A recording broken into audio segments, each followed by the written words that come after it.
Peace, brothers and sisters. This is Dr. Siddiqui Chebaye, and I would like to share with you today the term hell. Hell. The last time I shared with you was the term heaven. I love to get into etymology, the original meaning of words and terms, because they always give us, stuff that's in the middle, that's always been, or the end that's already been diluted, been flipped, and it's been end up something else. But let's get back to the original meaning of words. Let's go Sankofa. Let's go back and get it. So I would like to share with you, once again, the term hell. Hell. Hell is a place regarded in various religions as a place where a lot of suffering is going on, a lot of punishment is going on.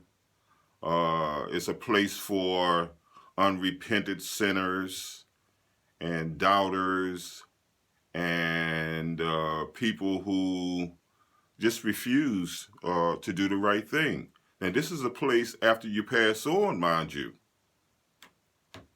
So is that really a place where you go?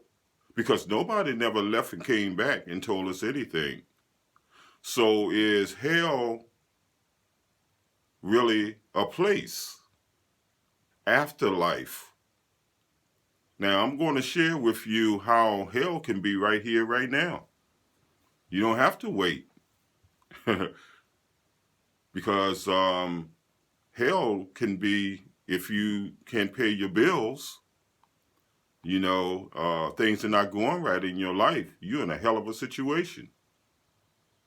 But before we get into that a little more, I'd like to share with you also that hell is a place after you pass on, and that's a place of unrepentant sinners and atheists.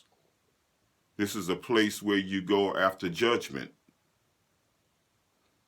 Hell. Now, hell, like I said, was the term or the place or the realm where you go after death that a lot of religions use. But in the Hebrew religion, in the Jewish religion, it was called sheol, which is Cheol. But the New Testament is the Greek Testament, well, the Greek translation, which was called Hades. And most people are familiar with Hades also, Hades. So you have the Hebrew interpretation of hell, which is sheol, and when you translate it into Greek, it's called Hades. But it still means the same thing. It doesn't matter. Catching hell is catching hell. Yes. So I'm going to ask a question here. Can hell stop time?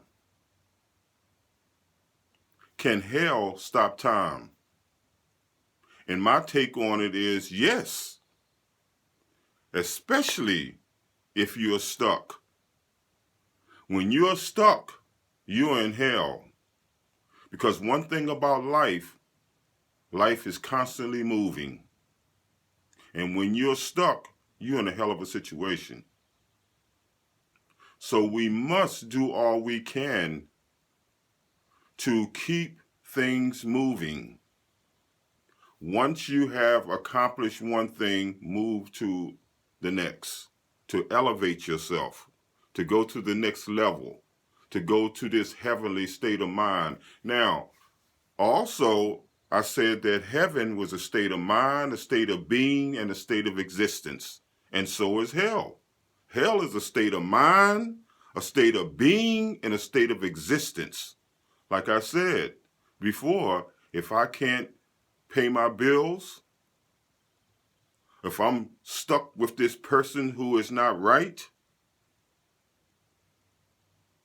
if I'm vulnerable, which I'm vulnerable, then that's when I get myself in trouble, because now I'm stuck. You got to keep on moving, brothers and sisters. You got to keep fighting. You got to keep fighting and creating our ancestors as a frame of reference. And when you use them as a frame of reference, you will definitely find a way to keep it moving. Why? Because you will continue to honor and represent them. Let's stand on their shoulders, and we can see further down the road that we will be able to notice before we get there. So we can be way ahead of time. So remember that the answer to can hell stop time? Yes. When you're stuck, your time has stopped. You got to find a way to get up out of there. Where there's a will, there's a way. If there's nothing new under the sun, then we have to definitely find a way to keep this thing moving in the name of our ancestors. Yes. So, brothers and sisters, remember that when you overcome hell, then you're in heaven. And our ancestors are pleased with that. So continue to learn, grow, and develop into our reality, which is spiritual. We were spiritual first, and for some reason, we got stuck in hell by someone who really hate us, ones who really hate us.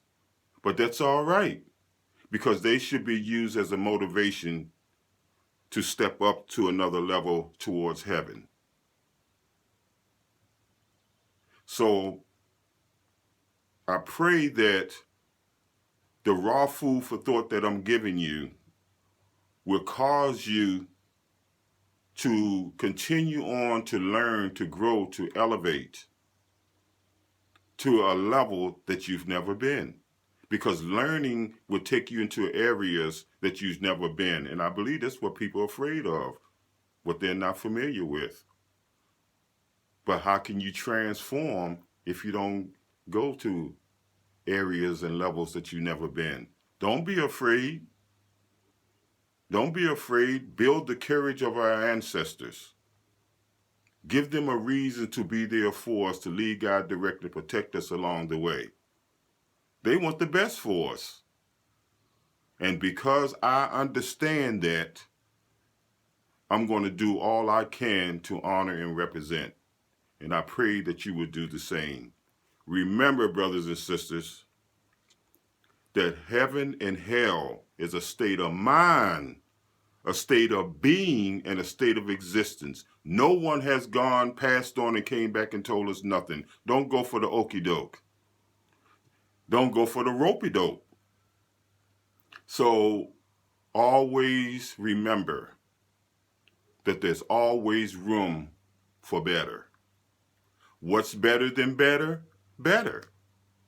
So keep on growing and keep on learning. You can't go wrong. But my next series of videos, bring pencil or pen or pads with you, because we're really going to get down on this book that we call the Bible, and we're going to start from the beginning. Genesis means the beginning. We always get everything in the middle or at the end when everything has always been polluted and tampered with. But I'm going to give you the real deal.